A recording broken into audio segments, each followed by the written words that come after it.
Hey, Indian Creek 8th grade students, it's Professor Blazek, and I'd like to welcome you back to another installment in our Road to a 4 video series looking at your social issues essay. In this video, we're going to be looking at writing your introduction and how you can put your best foot forward in your essay. So let's go ahead and jump right in. Now, your introduction will be the first impression you make on your reader. Obviously, it's the first paragraph of your essay. Now, great introductions will engage your reader. They will get your reader excited about what you have to say, while poor introductions will turn your reader off and could even make it so that your reader just disregards everything that you say in the rest of your essay. You can think of introductions like recipes. And if you were to read through a recipe and see a lot of really delicious sounding ingredients that all look fresh, you would be very excited about preparing that recipe. On the other hand, if you were to see a recipe that contained the ingredient of sour milk, you would hopefully just get rid of that recipe overall because no one is going to get excited about making something with sour milk. This is exactly how introductions work for your essay. You want to get your reader excited about what you have to say and prepare them for whatever else is to come in your essay. Now, in your introduction, you want to do a few things. First of all, obviously, as the name suggests, you want to introduce your topic or claim. You also want to provide background information on your topic because your reader might not have the same level of expertise that you do. You also want to show the reader what they can expect in your essay, because if you were to give an introduction that touches on a few different points and then all of a sudden in the body of your essay just start talking about something completely different, your reader would be very confused. And this is why you need to make sure that you use your introduction to show your reader exactly what is going to come in the rest of the essay. And then finally, you want to make sure that you present your thesis. Remember that your thesis is the most important statement in your essay, and it comes at the end of your introduction. So really great introductions will do all four of these things. Now, your introduction, it's important to keep in mind, is not the place that you want to make your big arguments. Your big arguments, your main points, those come later in the body of your essay.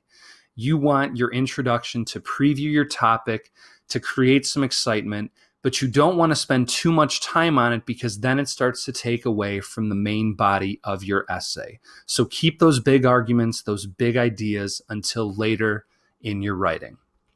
Now, there are three pieces to an introduction. The first one is an attention grabber, which should be 1 to 3 sentences long. This is where you will get your reader excited about your essay, and you will have a number of options in how to do that. The first option is a shocking fact related to your topic. You could also tell a potential tale that's related to your topic, almost like an imagine if scenario. Now, you wouldn't begin your essay with the words imagine if, but you can give this sort of what if tale that relates to your topic that will get your reader interested and also preview for them some of the finer details of your topic. You can also make what we will call a big statement, something that applies to people all over the world, or at least all over the country, something that is going to resonate with any reader and create some sort of emotional reaction within them regarding your topic. So you have a few different options for how you can craft your attention grabber. Now, the one rule is never ever use a question for an attention grabber. And the reason for that is if your reader answers no to your question, then there's really no purpose for them to read the rest of your essay. So you're in danger of losing your reader from the start. On the other hand, if you ask a very basic question like, have you ever been outside? Obviously, hopefully, every reader is going to answer this question as yes, but it's the type of question that will make them think, why in the world am I going to read the rest of this essay? Obviously, I've been outside. There can't be anything that could possibly follow this that's going to be worth reading. So never, ever use a question to begin your essay. This is a habit that a lot of students get into. It's one that hopefully you can stay away from. So here are some example attention grabbers that will just show the different strategies you can use in crafting them.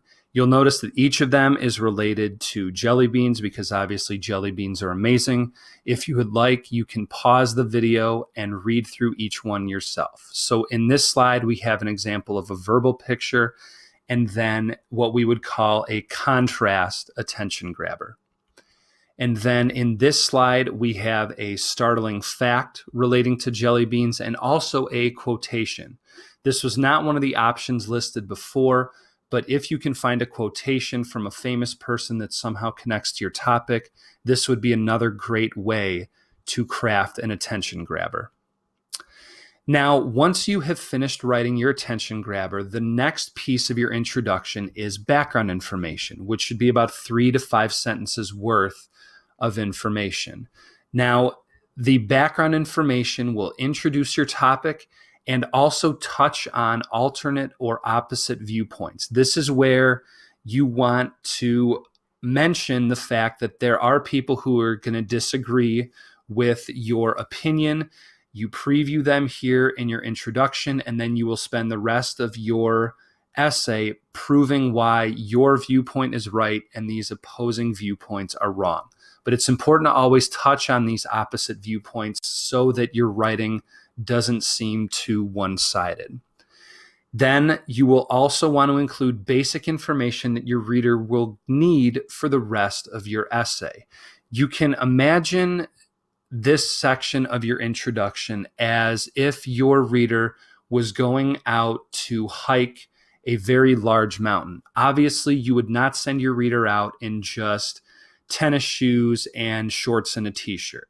You would want to give them the necessary essentials that they will need to complete their journey. Things like a backpack, a water bottle, hiking boots. Okay, these are the things that the reader would need to complete that journey. So you want to make sure that in your background information, you give your reader that information that they need to understand about your topic. Because again, remember, your reader does not understand your topic as well as you do. So don't take for granted the fact that your reader is just going to understand everything that you bring up. You might have to give them some background information here in your introduction.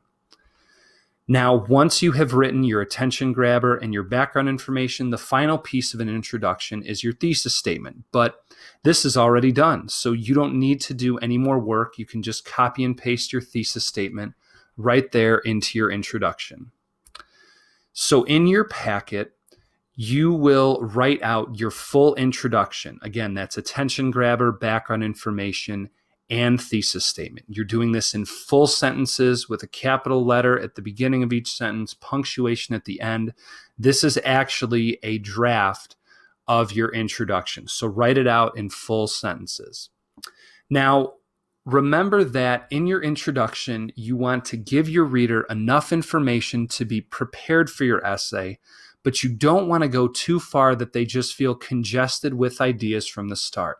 We touched upon not making those big arguments, not going too deeply into your big points before.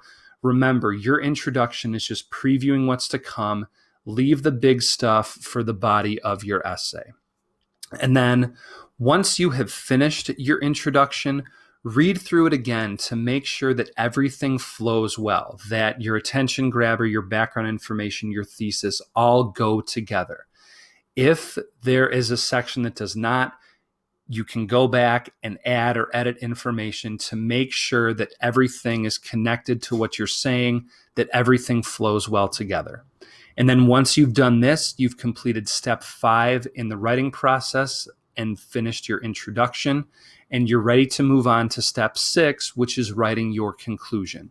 I will be back soon with a video on exactly how you can do that. Until then, this has been Professor Blazek signing off.